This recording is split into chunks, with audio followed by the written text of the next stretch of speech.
approach of how to proceed there. So I will invite Dr. Ankur Sinha, who's going to be the first speaker from Jaipur, to start to give his talk on the neuro-ophthalmic exam.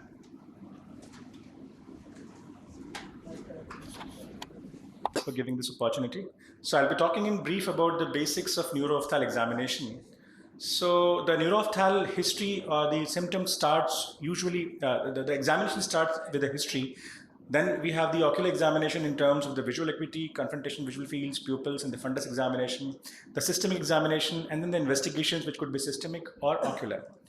So the history usually is sometimes dramatic, and the onset of vision loss is an important symptom for neuro-ophthalmic disorders. If it is hyperacute or acute, it may point towards a vascular or traumatic injury. Or if it's an acute and subacute, it may point towards an inflammatory or elevated intraocular pressure. If it is chronic progressive, it is usually a space-occupying lesion or a chronic degenerative disorder. Now, history taking usually starts with the duration, which is whether it is recent or long-standing, the symptoms, whether they are improving or worsening, associated complaints of headache, nausea, vomiting, seizures, systemic history in terms of focal neurological symptoms and other comorbid illnesses, family history of neuropathies, autoimmune conditions, and treatment history of medications and previous investigations. So visual acuity is a very important baseline parameter. Even if the patient has lost vision, we can ask the patient how the vision was at the time of presentation, so we can know what is happening actually. And the normal Snellen's chart or any other vision chart is good enough to assess the visual acuity, but we should give patients some time, because neuro-ophthalmic patients can take some time to respond while we are assessing their vision. Check their best corrected visual acuity with pinhole, and also check their near acuity, because certain disorders can have the near vision impaired. Visual fields are very important. At the bedside, we can do confrontation visual fields, which can point towards pituitary tumors, ischemic neuropathies, and papillary edema. I think we'll have a separate lecture on visual fields, so I'll not go into detail. Also, it's a method of making the patient realize what he's losing, even if the vision is fine. Pupils are an important part, so assess the pupillary size, reaction to light, the near response, the pupillary dilatation, test the RAPD. These are all important part of pupillary examination. So measurement of pupil can be done even with a simple scale or a pupillary gazes. Sometimes for research purposes, you can use handheld pupillary cameras or infrared pupillometry. I'd measure the diameter in darkness, light, and also for the near. A difference between more than 0.4 millimeters will point towards anisocoria. Check for the reaction of light. For this, you have to dim the surroundings, ask the patient for a distance fixation. Do not attempt or ask the patient to close or look for near, because this can cause constriction. Check for pupillary escape, that is after constriction the pupil dilates. Sometimes this is pointing towards an optic nerve or retinal disorder.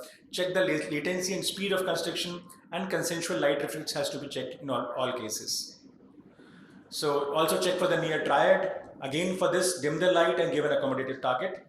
Pupillary dilatation, check for the pupillary reflex dilatation to pain or a sudden sound. A dilatation lag can point towards a Horner syndrome, and sometimes it can be normal also. For the light near dissociation, always the light reaction to light is impaired. Now, RAPD can be checked with Marcus gun or the gun phenomenon, where we can cover normal versus the abnormal eye, or you can also use a swinging flashlight test, which can where we shine the light into the eye alternatively in the right and the left. We can use the neutral density filters, which can aggregate the RAPD and quantify the RAPD. So this is the edge light pupil cycle time where we shine a small slit beam of light at the pupillary margin. So as the pupil dilates, the light goes in, and the pupil constricts, the light cuts off, and the pupil dilates again. So we count the number of cycles in 1 minute and take out the time for one cycle. So if it is more than 954 milliseconds, it shows that the optic nerve conduction is impaired. This is very important when we are suspecting bilateral disease and both the optic nerves are involved. So for pharmacologic testing, we can use diluted pilocarpine for a supersensitivity, pilocarpine for a pharmacologic blockage, cocaine or apraclonidine for a sympathetic defect, and you can also use phenylephrine or hydroxyamphetamine for postganglionic sympathetic defects. Now this is a case of 12-year-old boy with drooping of eyelids, right ptosis, and a small pupil in the right eye. If you can appreciate, the right eye is a smaller pupil. So this patient has anhidrosis also.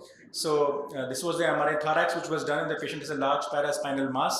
So the patient is diagnosed as AD's pupil. This is a 48-year-old male presented with an isochoria of left eye more than the right eye. This is the reaction to light. So we can see when we shine the light to the right eye, it constricts. But when we shine the light to the left eye, it fails to constrict. We check the consensual light reflex. So when we shine the brighter light on the left eye, the right eye constricts. And similarly, when we shine the brighter light on the left eye, but the right eye doesn't constrict. So the afferent pathway seems to be intact, but the efferent pathway to the left eye is seemingly involved.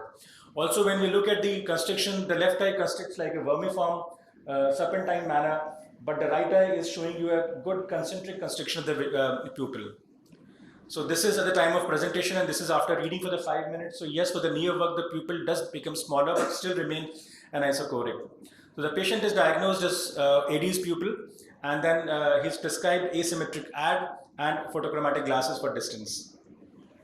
Now, fundus examination is very important. Ideally, fundus examination should be done under dilatation. I think we'll have a separate talk on the disc and fundus evaluation for neuro-ophthalmic disorders.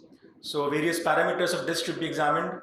Systemic examination is very important. Always check for the pulse and blood pressure, because sometimes you have grade 4 hypertensive retinopathy, which is glaring at you. Check for the CVS, respiratory, abdominal, and most important, central nervous system.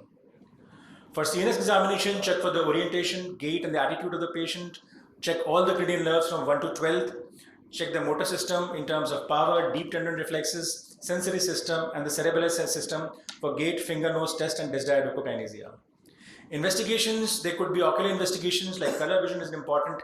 Color vision, contrast sensitivity, visual fields, and electrophysiological tests can also be done. So color vision is an important examination. A red-green blindness may point towards optic nerve disorders, where blue-yellow can point towards macular disorders. And optic neuritis can show you a red desaturation with the cap of the bottle, but formal testing is very important. Contrast sensitivity is a very sensitive test, and it is lost before the visual acuity is lost, and sometimes it will not completely recover also. So peliropsin is available in almost all digital charts these days, which can be done. Visual fields, I think it's another talk we have for visual fields, so I'll not go into detail. We also have a talk on the electrophysiological tests. So they also help us in diagnosis of the optic nerve conduction. OCT, again, I think we have a talk on the OCT also, so we can talk about OCT there. So routinely it may not be required, but yes, it helps us diagnose and follow up the cases. Like this is the case of benign intracranial hypertension. The patient is followed on acetazolamide, and we can see progressively the optic disc swelling is gradually being reduced. Also, we can talk about the Cooper-Smith's angle to differentiate between the disc edema as a cause of is caused by either a papilledema or an ischemic optic neuropathy.